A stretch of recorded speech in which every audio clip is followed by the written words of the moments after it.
Hi guys, welcome back to Naudu Talks, and here is the half spoiler review of the film called Korean Kanakaraju.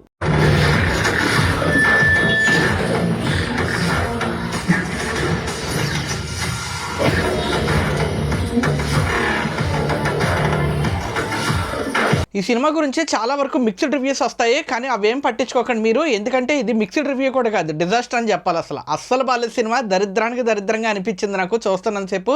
Especially Satya comedy ఏదైతే ఉందో అది పక్కన పెట్టి మిగిలిన cinema అంతా చూస్తే routine template with worst screen play.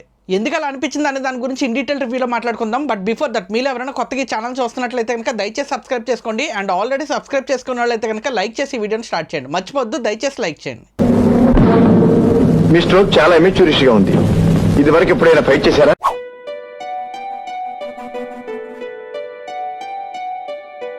కథ విషయానికి వస్తే ట్రైలర్లో చూపించినట్టే కొరియాలో ఉన్న ఒక పెద్ద డాన్ ఆత్మ వచ్చి మనోడు కనకరాజు ఎవరైతే ఉన్నాడో కనకరాజు ఒంటిలోకి ఆవహిస్తుంది అనమాట. అలా వచ్చిన తర్వాత ఆ పర్సన్ ఏమేం చేశాడు అండ్ ఆ పర్సన్ లైఫ్లో ఏం జరిగింది అండ్ ఆ ఎండ్ అదేదో దిక్కుమాలని ఏకి సంబంధించిన క్లైమాక్స్ ఉంది, అక్కడ వచ్చే ట్విస్ట్ వరకు ఎలా లీడ్ చేసింది అనేది రెస్ట్ ఆఫ్ ది స్టోరీ.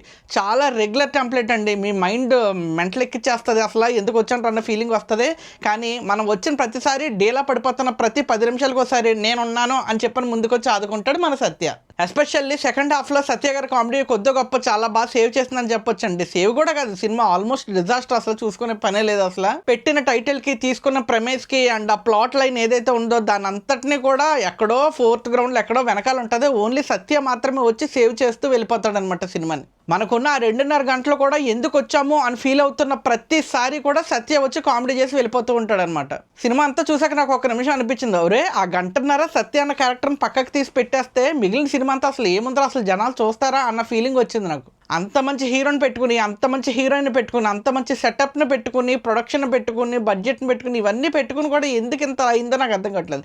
ఇంతకన్నా తక్కువ బడ్జెట్లోనే, చిన్న బడ్జెట్స్లోనే మంచి స్క్రీన్ ప్లేస్, మంచి సినిమాలు వస్తున్నాయి. ఇంత మంచి స్టార్ కాస్ట్ని పెట్టుకుని కూడా ఎందుకు ఇలాంటి సినిమాలు వస్తున్నాయి అనేది నాకు అర్థం కాదు. అండ్ మేర్లపాక గాంధీ గారు అసలు ఆయన ప్రీవియస్ ఫిల్మ్స్ అన్నీ కూడా కొద్ది గొప్ప బిలో యావరేజ్ అయినప్పటికీ కూడా బాగుంటాయి అనమాట. బట్ ఇది ఆయన ఎంటైర్ ఫిల్మోగ్రఫీలోనే one of the worst disaster అండి. చాలా మందికి ట్రైలర్ చూసి అరే సినిమా బాగుంది అనే ఉద్దేశంతో వెళ్ళి సినిమా చూసి వచ్చి అరే బ్యాడ్గా ఉంది అని ఫీల్ అవుతారు. బట్ ఇందులో అలా కాదనమాట. ట్రైలర్ నుంచే ఉంటుంది ఆ బ్యాడ్ ఫీలింగ్ అనేది. ఎక్కడో ఏదో తేడా జరుగుతుంది అన్న ఫీలింగ్ వస్తూ ఉంటుంది. అండ్ ఆ సినిమాలో 1కి 100 సార్లు ప్రూవ్ అవుతుంది. అపార్ట్ ఫ్రమ్ సత్య ఈ సినిమాలో ఏమీ లేదండి. రొటీన్ టెంప్లెట్ అసలు ఏమీ ఉండదు.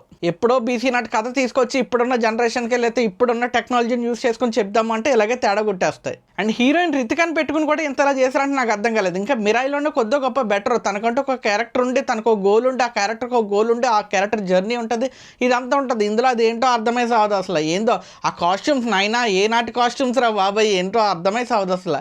ఎందుకో కొరియన్ ఫిలిమ్స్, మనం కొరియన్ సిరీస్ చూస్తున్నప్పుడు ఆ వరల్డ్లోకి మనకు తెలియకపోయినా, ఆ కొరియా లాంటి దేశం మనం ఎప్పుడు చూడకపోయినా ఆ వరల్డ్లోకి మనం వెళ్ళిపోతాం. వెబ్ సిరీస్లో కానీ ఏదైనా కానీ, వెన్ లైఫ్ గివ్స్ యూ టాంజరీన్స్ ఇలాంటి కొన్ని వెబ్ సిరీస్ ఉంటాయి. అలాంటి సిరీస్లో అయినా కానీ మనం ఆ వరల్డ్లో ఉన్నామన్న ఫీల్ వస్తుంది. ఎందుకో మనం వెళ్తూనే మన వాళ్ళు తీస్తేనే అది ఎందుకో అలా ఫిట్ అయి సావదు, ఎక్కడో తీసారన్న ఫీలింగ్ వస్తుంది. ఏదో అలోన్గా ఏదో సింపుల్గా చూస్తున్న ఫీలింగ్ వస్తుంది అనమాట. అసలు కనెక్ట్ అయ్యి ఉండం. వీటి గణేషన్ గారు ఆ పిల్లలు ఆ కామెడీ ఇదంతా ఏందో ఎటేటో పోతూ ఉంటుంది. బట్ సత్య గారు మాత్రమే సేవ్ చేస్తారండి. మీరు కనుక సత్య గారి కామెడీకి ఫ్యాన్స్ అయితే కనుక ఒకసారి ట్రై చేయొచ్చు, పర్వాలేదు అనిపిస్తుంది. ఓన్లీ సత్య గారు విల్ ఎంటర్టైన్ యూ అండి, అంతే. సాంగ్స్ బాగాలేదు, కాస్ట్యూమ్స్ బాగాలేదు, సినిమాటోగ్రఫీ బాగాలేదు, స్టోరీ లైన్ ఏదైతే ఉందో ఆ ప్లాట్ ఏదైతే ఉందో అది బాగాలేదు, ఏది బాగాలేదు. ఎక్కడో ఒక చిన్న పాజిటివ్ నోట్ ఏంటంటే, అయ్యో పాపం వరుణ్ తేజ్ గారు ఆల్రెడీ కాల్కి ఏదో ఇంజురీ అయింది కదా, అంత ఇంజురీలో కూడా ఏదో చేశారు, ఆయన ఇంజురీ కోసమైనా ఏదో సింపతితో వెళ్ళి చూడొచ్చు అన్నది ఎక్కడో లోపల ఉండటం వల్ల కొద్ది గొప్ప కదిలాను నేను. అండ్ ఆల్సో సత్య గారు ఉన్నారండి, అంతే. ఈ రెండింటికి మించి నాకు ఇంకేం వెళ్ళలేదు. ఎందుకు వెళ్ళానా అన్న ఫీలింగ్ వచ్చింది. అట్లీస్ట్ సరదా కోసమైనా కానీ వెళ్ళి ఈ సినిమాని చూడండి అని రికమెండ్ చేయడానికి కూడా భయం వేస్తుంది నాకు. అంతలా అనిపించింది అనమాట. చాలా మెంటల్ వచ్చేస్తుంది, తలబోటు వచ్చేస్తుంది 1 నిమిషం. ఆ మిగిలిన డీసీ అన్న సినిమా అది ఎలా ఉంటుందో చూడాలి. ప్రస్తుతానికైతే ఇంతేనండి. కొరియన్ కనకరాజు అనేది ఒక బిలో యావరేజ్ సినిమా. ఓన్లీ సత్య గారిని నచ్చితే కనుక మీకు యావరేజ్ అనిపిస్తుంది, అంతే. That's it for today. ఈ వీడియో మీకు నచ్చితే లైక్ చేయండి, మీ ఫ్రెండ్స్ అండ్ ఫ్యామిలీకి షేర్ చేయండి. అండ్ సత్య గారు ఇలా వచ్చి గెస్ట్ రోల్లో టైప్లో వచ్చి సినిమాలు సేవ్ చేసిన మూవీస్లో మీకే మూవీ అంటే ఇష్టమో కామెంట్ చేయండి. అండ్ కుదిరితే సబ్స్క్రైబ్ చేసుకోండి. This is Jay signing off from Naidu talks. Thank you.